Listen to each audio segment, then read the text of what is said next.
दिल्ली की भीड़भाड़ वाली गलियों में एक छोटी सी झुग्गी में रोशनी नाम की एक लड़की रहती थी। रोशनी के पिता सुरेश दिहाड़ी मजदूर थे और माँ लता घरों में काम करती थी। उनके परिवार में रोशनी के अलावा 2 छोटे भाई बहन भी थे। उनका जीवन हर दिन एक नई चुनौती थी, लेकिन रोशनी के चेहरे पर हमेशा एक शांत मुस्कान रहती थी, जैसे वह हर मुश्किल का सामना करने के लिए तैयार हो। रोशनी का परिवार श्याम बाबा का परम भक्त था। हर मंगलवार और एकादशी को चाहे कितनी भी कठिनाई हो, लता और सुरेश पास के छोटे श्याम मंदिर जाते, जहां एक छोटी सी बाबा की प्रतिमा स्थापित थी। रोशनी भी उनके साथ जाती और अपनी नन्ही आंखों से बाबा की सुंदर छवि को निहारती रहती। उसके मन में अटूट विश्वास था कि बाबा सब ठीक कर देंगे, जैसे वह हारे हुए का सहारा बनते हैं। रोशनी 12 साल की थी और स्कूल जाना उसका सबसे बड़ा सपना था। जब वह सुबह उठती थी तो दूर से आती स्कूल बस की आवाज सुनकर उसका दिल एक अजीब सी कसक से भर जाता था। वह उन बच्चों को देखती जो साफ सुथरी वर्दी में स्कूल जाते थे। उनके हाथों में किताबें और बस्ते होते थे। रोशनी को लगता था कि उसकी दुनिया उन बच्चों की दुनिया से कितनी अलग है। वह अपनी माँ के साथ घरों में काम करने जाती, बर्तन मांजती और कपड़े धोती। जिस घर में उसकी माँ काम करती थी वह शालिनी जी का घर था। शालिनी जी का परिवार भी श्याम बाबा का बहुत बड़ा भक्त था। हर सुबह रोशनी देखती कि शालिनी जी और उनका परिवार बड़े ही प्रेम और श्रद्धा से पूजा घर में श्याम बाबा की आरती करते हैं। पूजा घर में सजे श्याम बाबा की सुंदर मूर्ति, फूलों की महक और आरती की मधुर ध्वनि रोशनी को बहुत आकर्षित करती थी। उसे लगता था कितना सुंदर माहौल है। वह चुपचाप दरवाजे पर खड़ी होकर सब देखती और सुनती रहती। उसका भी मन करता कि वह उस पूजा में शामिल हो, बाबा के सामने हाथ जोड़े। उसके दिल में भी बाबा के लिए एक गहरा सम्मान और प्रेम जन्म ले रहा था। एक दिन शालिनी जी का परिवार खाटू श्याम धाम जाने की तैयारी कर रहा था। घर में उत्सव जैसा माहौल था। रोशनी ने सुना कि सब बाबा के धाम जा रहे हैं। उसका मन भी बहुत व्याकुल हो उठा। उसने कभी इतनी दूर का सफर नहीं किया था और श्याम बाबा के साक्षात धाम जाने का ख्याल ही उसके लिए रोमांचक था। उसने अपनी माँ से पूछा, माँ क्या हम भी बाबा के धाम जा सकते हैं? लता ने एक लंबी सांस भरी और कहा, नहीं बेटी, हमारे पास इतना पैसा नहीं है। यह सब बड़े लोगों की बातें हैं। रोशनी का दिल बैठ गया, लेकिन उसने फिर भी अपनी छोटी सी श्याम बाबा की तस्वीर के सामने प्रार्थना की, बाबा मुझे भी बुलाओ ना अपने धाम। शालिनी जी ने रोशनी की उदासी देखी और लता से पूछा। लता ने बताया कि रोशनी भी धाम जाना चाहती थी। शालिनी जी का दिल पसीज गया। उन्होंने तुरंत फैसला किया कि वे रोशनी को भी अपने साथ ले जाएंगी। रोशनी, शालिनी जी ने मुस्कुराते हुए कहा, क्या तुम हमारे साथ खाटू श्याम चलोगी? रोशनी की आंखों में खुशी के मारे आंसू आ गए। यह उसकी जिंदगी का सबसे बड़ा सरप्राइज था। खाटू श्याम धाम पहुंचकर रोशनी ने पहली बार श्याम बाबा का विशाल और भव्य मंदिर देखा। मंदिर की भव्यता, भक्तों की भीड़, जयकारों की गूंज और बाबा की अलौकिक मूर्ति देखकर रोशनी पूरी तरह से भाव विभोर हो गई। उसने श्याम बाबा को इतने करीब से कभी नहीं देखा था। उस दिन से उसका श्याम बाबा के प्रति विश्वास और भी गहरा हो गया। वह पूरी तरह से पक्की श्याम भक्त बन गई। धाम से लौटने के बाद रोशनी हर रात अपनी श्याम बाबा की तस्वीर के सामने हाथ जोड़कर खड़ी होती और कहती, बाबा मुझे भी पढ़ना है। मुझे पता है आप मुझे रास्ता दिखाएंगे। उसके दिल में अब यह भी प्रार्थना होती कि उसे भी स्कूल जाने का मौका मिले, ताकि वह भी उन बच्चों जैसी बन सके जिन्हें उसने स्कूल जाते देखा था। शालिनी जी ने एक दिन रोशनी को घर के काम करते हुए देखा। उसकी आंखों में हमेशा की तरह वही स्कूल जाने की ललक थी। लेकिन साथ ही एक गहरी उदासी भी तैर रही थी। रोशनी, तुम आजकल कुछ ज्यादा ही चुप रहती हो, शालिनी जी ने उससे पूछा। रोशनी बस मुस्कुराकर रह गई। शालिनी जी ने लता को बुलाया और उसकी ओर मुखातिब होकर बोली, लता, मैं देखती हूँ कि रोशनी कितनी होशियार और मेहनती है। यह बच्ची स्कूल क्यों नहीं जाती? लता की आंखें भर आई। उसने एक गहरी सांस ली और भीगी पलकों से शालिनी जी की ओर देखते हुए कहा, मालकिन कहाँ से भेजेंगे? 2 वक्त की रोटी मुश्किल से मिलती है, वर्दी मुश्किल से घर चलता है, स्कूल की किताबों, फीस और वर्दी का खर्चा कहाँ से आएगा? यह सोचकर ही मेरा दिल बैठ जाता है। हम तो बस श्याम बाबा से ही प्रार्थना करते रहते हैं कि कोई चमत्कार हो जाए और मेरी बच्ची को भी पढ़ने का मौका मिले। शालिनी कुछ देर सोचती रही।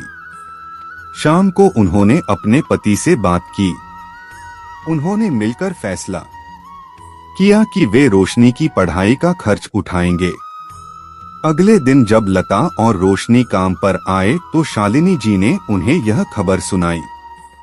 रोशनी की आंखों में एक चमक आ गई, एक ऐसी चमक जो पहले कभी नहीं दिखी थी। उसे लगा जैसे उसके अंदर अंधेरे में कोई दिया जल गया हो। सच में मालकिन? रोशनी ने हिचकिचाते हुए पूछा, जैसे उसे विश्वास नहीं हो रहा था। शालिनी जी मुस्कुराई। हाँ रोशनी, सच में कल से तुम भी स्कूल जाओगी। लता ने तुरंत अपनी बेटी को गले लगाया और दोनों की आंखों से आंसू बहने लगे। लता ने मन ही मन श्याम बाबा का शुक्रिया अदा किया। श्याम बाबा ने हमारी सुन ली। रोशनी, यह उनका ही आशीर्वाद है। अगले दिन रोशनी पहली बार स्कूल गई। नई वर्दी, नया बस्ता और नई किताबें, हर चीज उसे एक सपने जैसी लग रही थी।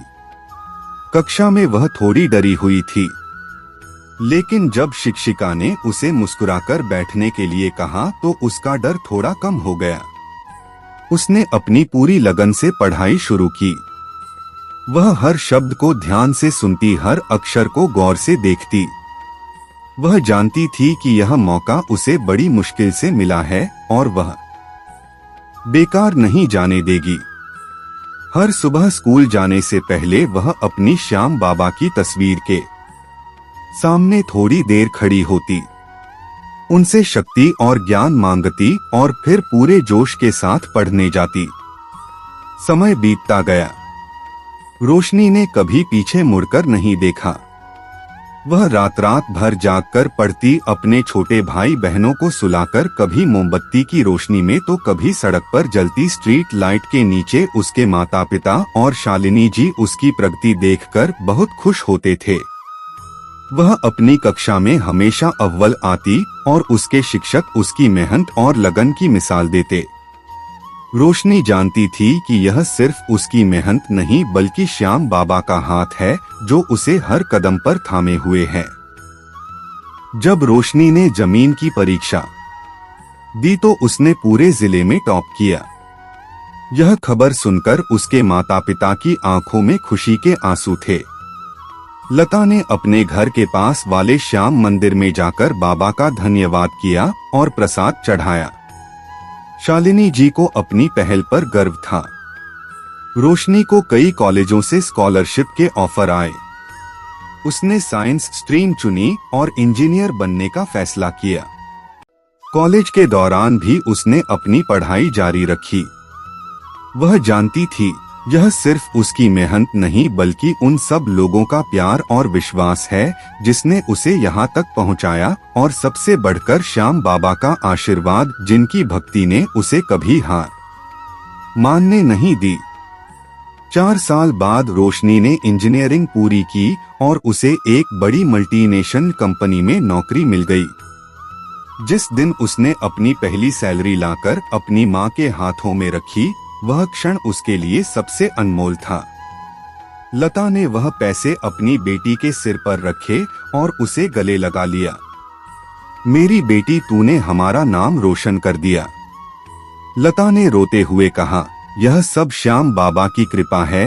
रोशनी ने सबसे पहले अपने माता पिता के लिए एक अच्छा घर बनवाया, जिसमें एक छोटा सा पूजा घर भी था, जहां श्याम बाबा की सुंदर प्रतिमा स्थापित की गई। वह सुबह शाम वहां दिया जलाती और बाबा का भजन गाती। उसने अपने छोटे भाई बहनों को भी अच्छी शिक्षा दिलवाई और शालिनी जी जिन्होंने उसे रास्ता दिखाया था, उन्हें रोशनी ने अपनी माँ जैसा सम्मान दिया। वह हर महीने उनसे मिलने जाती और उनका आशीर्वाद लेती, लेकिन रोशनी के सपने अभी पूरे नहीं हुए थे। उसने देखा था कि कैसे उसके जैसे गरीब परिवार के लोगों को न्याय और सरकारी सुविधाओं के लिए भटकना पड़ता है। उसने तय किया कि वह सिविल सेवाओं में जाएगी और एक आईएएस अधिकारी बनकर समाज की सेवा करेगी। यह एक और कठिन रास्ता था, लेकिन श्याम बाबा पर उसका विश्वास और भी गहरा हो गया था। उसने अपनी नौकरी के साथ साथ यूपीएससी परीक्षा की तैयारी शुरू की। दिन रात एक कर दिए। जब कभी वह थक जाती या निराश होती तो श्याम बाबा की तस्वीर के सामने बैठकर ध्यान लगाती। उसे लगता था कि बाबा उसे हिम्मत दे रहे हैं, उसके कानों में फुसफुसा रहे हैं, हारे का सहारा मैं हूं, हिम्मत मत हार।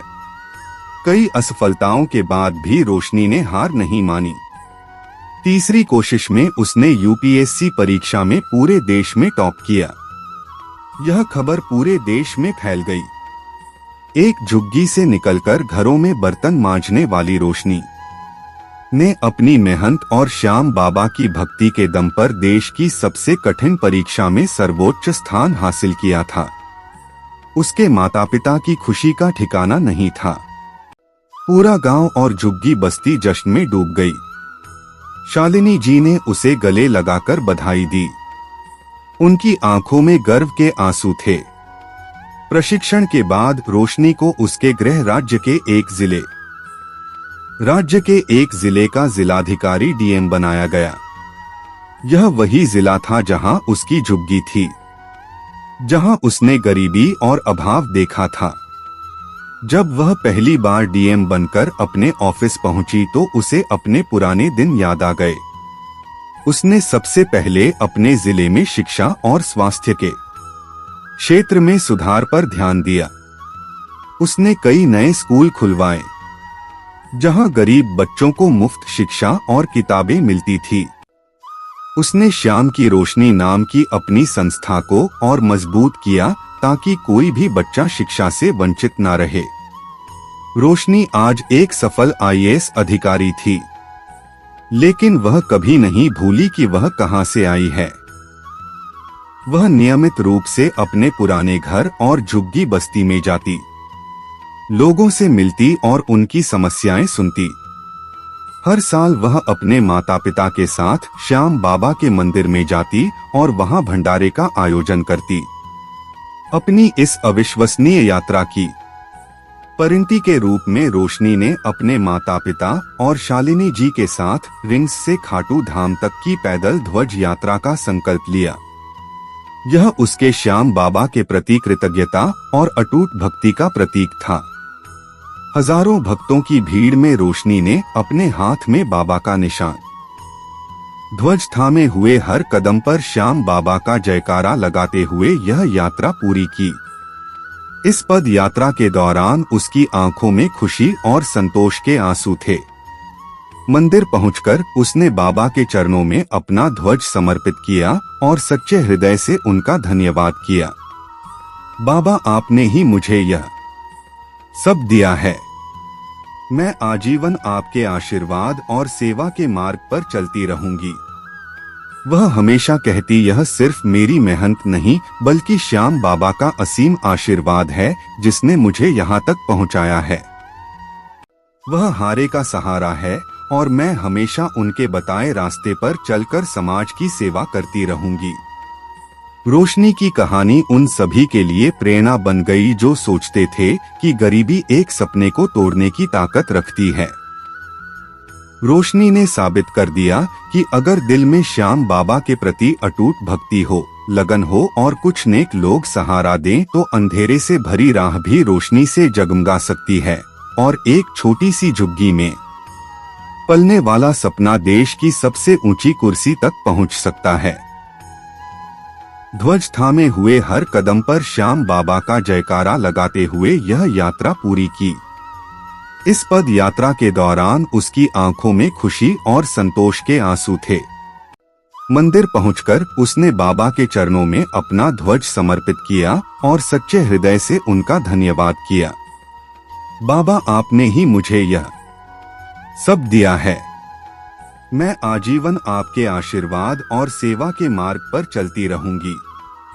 वह हमेशा कहती, यह सिर्फ मेरी मेहनत नहीं बल्कि श्याम बाबा का असीम आशीर्वाद है जिसने मुझे यहाँ तक पहुँचाया है।